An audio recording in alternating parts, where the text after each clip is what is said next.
யுத்தத்தில் ஜெயிக்கும் வரை காத்திருக்க வேண்டும்.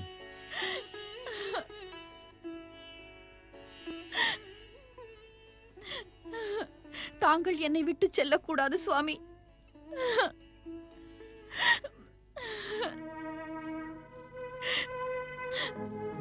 தந்தையே. மகளே கற்கடி, இலங்கேஸ்வரன் வார்த்தைகளை நம்பு. இச்சமயம் நீ புதிய மருமகளாக இலங்கை செல்வது உச்சிதமல்ல. இலங்கையின் ராட்சச சேனையும் இலங்கை பிரஜைகளும் இதனால் வெகுவாக பாதிக்கப்படலாம். சேனைக்கும் பிரஜைகளுக்கும் விரோதம் ஏற்படலாம். ஆம் மருமகளே, சேனையும் பிரஜைகளும் இதை பற்றி சிந்திப்பர். நாம் என்னவோ யுத்தத்தில் எரிகின்றோம், ஆனால் ராஜ குடும்பம் உற்சாகத்தில் திளைக்கின்றது. இலங்கேஸ்வரனும் மகாராஜா பல்லாத்தக்கும் இதை பற்றி நன்கு அறிவார்கள். யுத்த வெற்றிக்கு பிறகு நாங்களே உன்னை இங்கிருந்து அழைத்துச் செல்வோம்.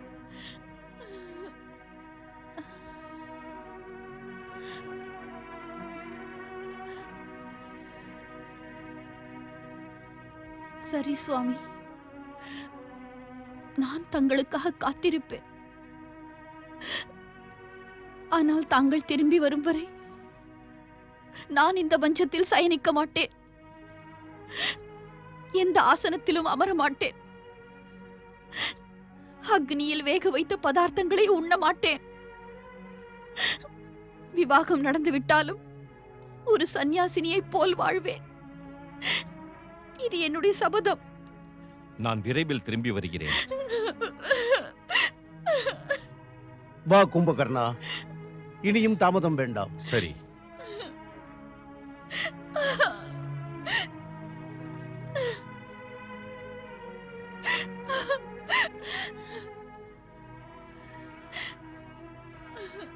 தைரியமாக இருங்கள் ராஜகுமாரி. மகாராஜா வந்து விடுவார், விரைவில் வந்து விடுவார். விரைவில் திரும்பி வருவேன் என்று கற்கடியிடம் கும்பகர்ணன் வாக்குறுதி அளித்ததில் இறைவன் பரம்பொருள் சிவசங்கரனுக்கு விருப்பம் இல்லை போலும். ஏனெனில் ஸ்ரீராமர் மற்றும் அவரது வீர சேனைக்கு முன் ராவணன் மற்றும் அவனது ராட்சச சேனை தோல்வியடைந்தது. இந்த கடுமையான போரில் ராவணனை சார்ந்து போரிட்ட எந்த ஒரு வீரனும் கூட உயிர் பிழைக்கவில்லை. 1,00,000 மைந்தர்கள் மற்றும் 1.25 லட்சம் பேரர்கள் கொண்ட ராவணனின் குடும்பத்துடன் மகாராஜா பல்லாத்தக் மற்றும் அவரது சேனையும் யுத்த அக்னியில் பஸ்மமானார்கள். ராவணன் மற்றும் கும்பகர்ணன் ஸ்ரீராமரின் கைகளினாலும் மற்றும் இந்திரஜித் மேகநாதன் மற்றும் பல்லாத்தக் லக்ஷ்மணனின் கைகளினாலும் முக்தியடைந்தனர்.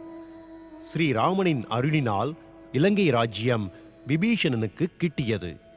இவ்வாறு மாவீரன், மகாபலசாலி, அளவில்லா சக்தி படைத்த இலங்கேஸ்வரன் ராவணன் மற்றும் அவனது ராட்சச சேனைக்கு அழிவு ஏற்பட்டது. ஆனால் கும்பகர்ணனின் வீர சக்தி மூலம் வரும் காலத்தில் ஜனிக்கப் போகும் ஒரு ராட்சசன் கற்கடியின் கர்ப்பத்தில் இன்றும் உயிரோடு இருக்கிறான்.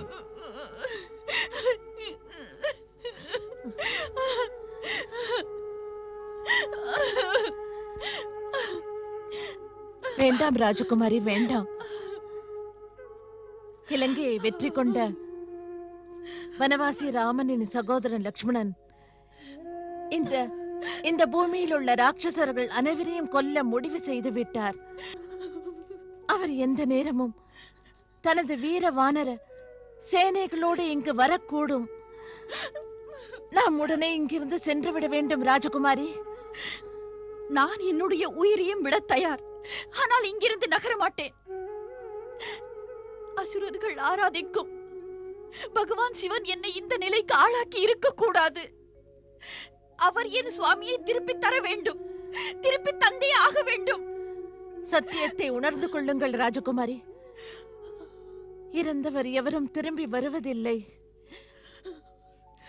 இப்போது மகாராஜா கும்பகர்ணன் இவ்வுலகில் இல்லை. எஞ்சி இருப்பது அவர் நினைவுகளை. நாம் அவர் நினைவுகளோடு வாழ வேண்டும் ராஜகுமாரி. வாருங்கள், விரைந்து வாருங்கள். நான் வரமாட்டேன் ரக்தாம்பரி. அவர் வரவில்லை என்றால் நான் அன்ன ஆகாரம் ஏதுமின்றி என் உயிரை துறந்து விடுவேன். நான் அவ்வாறு நடக்க விட மாட்டேன் ராஜகுமாரி. நீ நீ யார் என்னை தடுப்பதற்கு? இங்கிருந்து சென்று விடு. இன்று நான் தங்களுக்கு அடிபணிய மாட்டேன் ராஜகுமாரி. தாங்கள் நான் சொல்லுவதை கேட்டாக வேண்டும். உடனே இங்கிருந்து செல்வோம். ரக்தாம்பரி, வேண்டாம் ராஜகுமாரி, உணர்ச்சி வசப்படாதீர்கள். தாங்கள் வாழ வேண்டும். ஆனால் நான் வாழ விரும்பவில்லை ரக்தாம்பரி. எனக்கு வாழ விருப்பமில்லை. தாங்கள் மட்டும் தனியாக இருந்தால் நானும் தங்களோடு சேர்ந்து உயிர் துறந்து விடுவேன். ஆனால் விஷயம் அப்படி இல்லையே ராஜகுமாரி. தாங்கள் தங்கள் மைந்தனுக்காக வாழ வேண்டும். அக்குழந்தையை பெறுவதற்கு தாங்கள் உயிர் வாழ்ந்தே ஆக வேண்டும். தாங்கள் நான் சொல்வதை கேட்டாக வேண்டும். என்னை நம்புங்கள் ராஜகுமாரி. ஒரு நாள் தங்கள் மகன் மகாராஜா கும்பகர்ணனை கொன்ற ராம லக்ஷ்மணர்களை நிச்சயம் பழிவாங்குவான். ராஜகுமாரி கற்கட்டி, உன்னிடம் உலகையும் ஆளும் இலங்கை மன்னன் மட்டுமல்ல, எதிர்காலமும் என்னை எதிர்பார்க்கிறதென்றால் நீயும் எனது அன்னை கேகசியை போன்றே வீர தீர ராட்சச மைந்தர்களை பெற வேண்டும். சிறு வயது முதலே அவர்களுக்கு அசுர குலத்தின் கௌரவம் மற்றும் அசுர குணத்தையும் புகட்ட வேண்டும். உத்தரவு இலங்கேஸ்வரா. நான் என் அனைத்தையும் தியாகம் செய்து ராட்சச குல கௌரவமான மகாராஜா கும்பகர்ணனின் குழந்தையை அவசியம் பெறுவேன். அதை காப்பாற்றுவேன். வா ரக்தாம்பரி.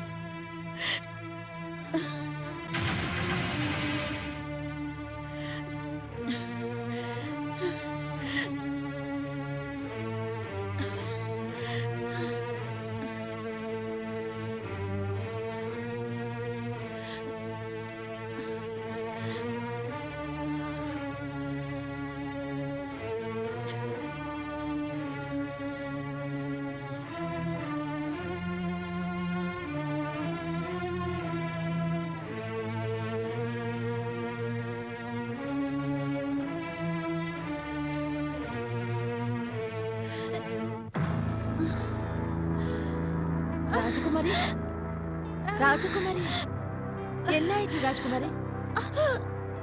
ராஜகுமாரி, எழுந்திருங்கள் ராஜகுமாரி. என்ன ஆயிற்று ராஜகுமாரி?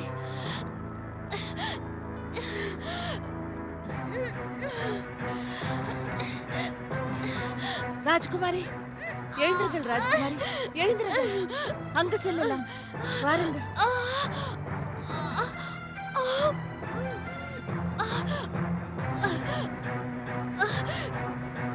ராஜகுமாரி, ராஜகுமாரி, தைரியமாக இருங்கள், வாருங்கள். தைரியமாக இருங்கள், தைரியமாக இருங்கள் ராஜகுமாரி. ராஜகுமாரி, வாருங்கள், உட்காருங்கள். ராஜகுமாரி,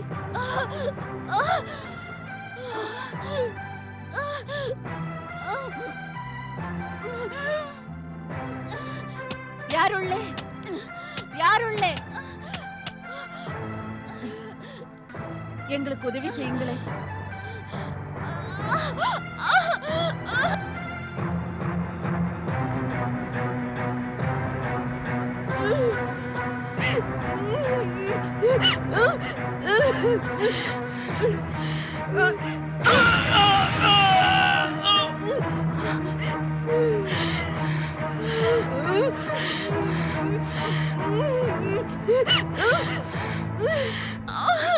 எழுந்திருங்கள் ராஜகுமாரி, எழுந்திருங்கள். ராஜகுமாரி, எழுந்திருங்கள், வாருங்கள்.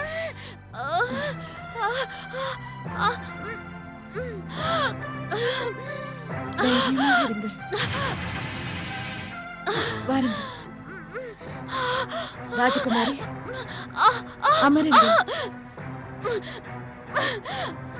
அமருங்கள்.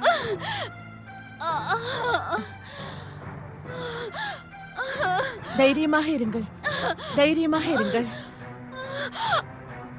ராஜகுமாரி, ராஜகுமாரி, பொறுமையாக இருங்கள். ராஜகுமாரி, தைரியமாக இருங்கள். ராஜகுமாரி, ராஜகுமாரி, ராஜகுமாரி, தைரியமாக இருங்கள். ராஜகுமாரி,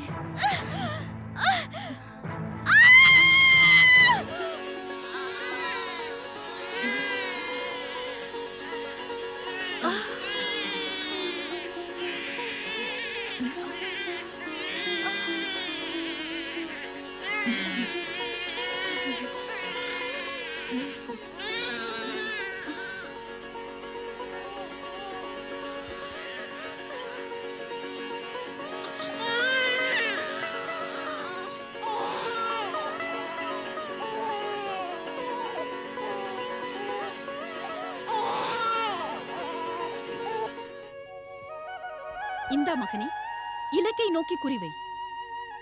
அப்படியல்ல மகனே, வில்லின் நடுப்பகுதியை இடது கையால் பற்றிக்கொண்டு நாணோடு இந்த அம்பை வலது கையால் இழுக்க வேண்டும். எவ்வளவு அதிகம் இழுக்கிறாயோ அத்தனை வேகமாக அம்பு செல்லும். இந்தா.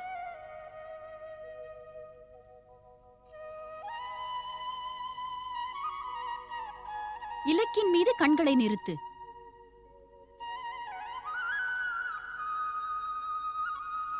என்ன தெரிகிறது? இலக்கு, இலக்கு மட்டுமே. நல்லது, மிக நல்லது. அம்பை விடு.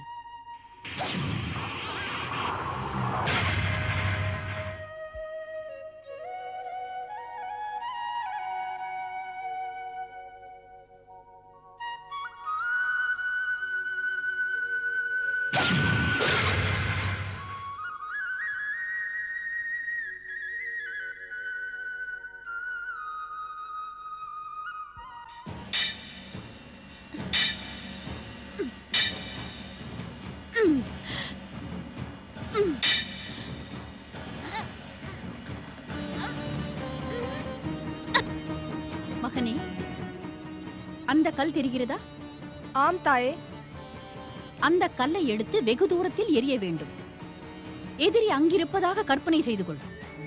அவன் மீது இந்த கல் பட்டு அவன் உடனே இறக்கும் அளவுக்கு வேகமாக எரி. செல்.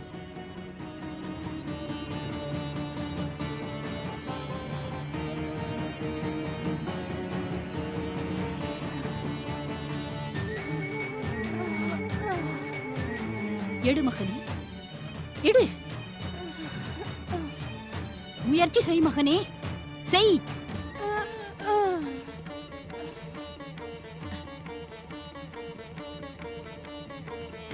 இது என்னால் முடியாது தாயே.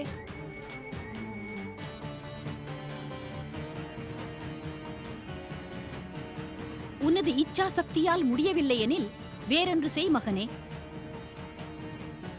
முதலில் உன் சக்திகளை திரட்டிக்கொள். மூச்சை உன் நெஞ்சில் நிறுத்து. அதன் பிறகு இதை எடுத்து பலம் கொண்ட மட்டும் எரிந்துவிடு. எடு மகனே.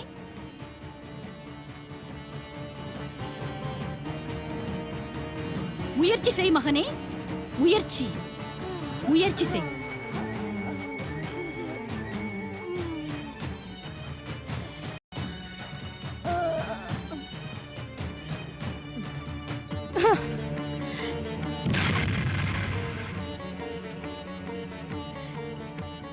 உன் பராக்கிரமத்தை பாராட்டுகிறேன் மகனே, பாராட்டுகிறேன்.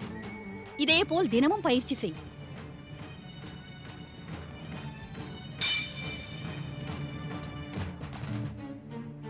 என்ன தாயே, காலை முதல் மாலை வரை என் யுத்த பயிற்சி மட்டும் தருகிறீர்கள். என்னை போன்ற பாலகர்கள் வேட்டையாடுகிறார்கள், வெளியே சென்று உலகை காண்கிறார்கள், நதியில் குளித்து ஆனந்தம் அடைகிறார்கள். தாங்கள் ஏன் என்னை அவ்வாறு செய்ய விடவில்லை? இனிமேல் நான் பயிற்சி செய்ய மாட்டேன். என் தோழர்களுடன் விளையாடுவேன், விளையாடுவேன்.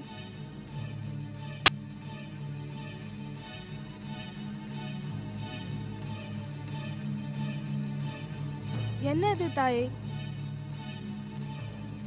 தங்கள் கண்களில் கண்ணீர். என் மனதில் பட்டதை கூறினேன்.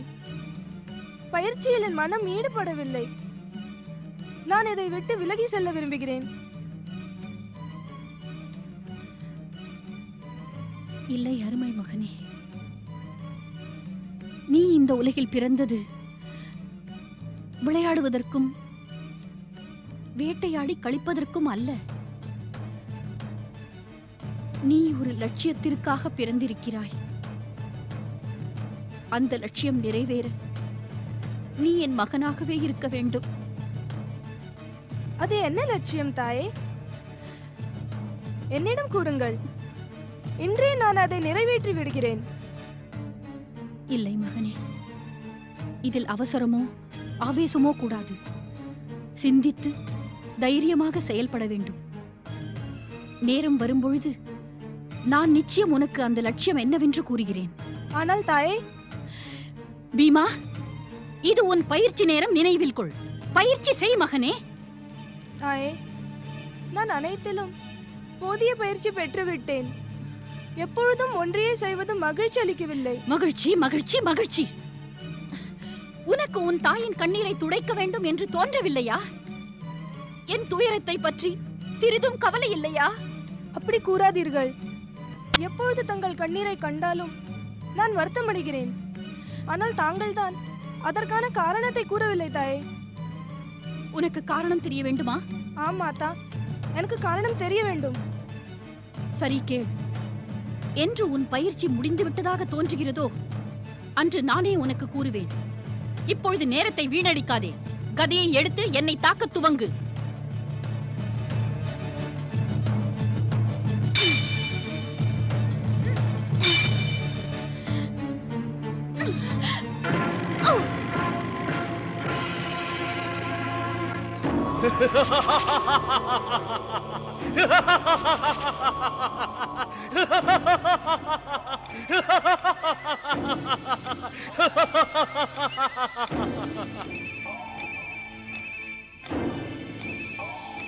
இன்று நான் மகிழ்ச்சியாக இருக்கிறேன் மகனே. யுத்தத்தின் அனைத்து விதிகளையும் கற்றுக்கொண்டு விட்டாய். இனிமேல் என் லட்சியம் நிச்சயம் நிறைவேறிவிடும்.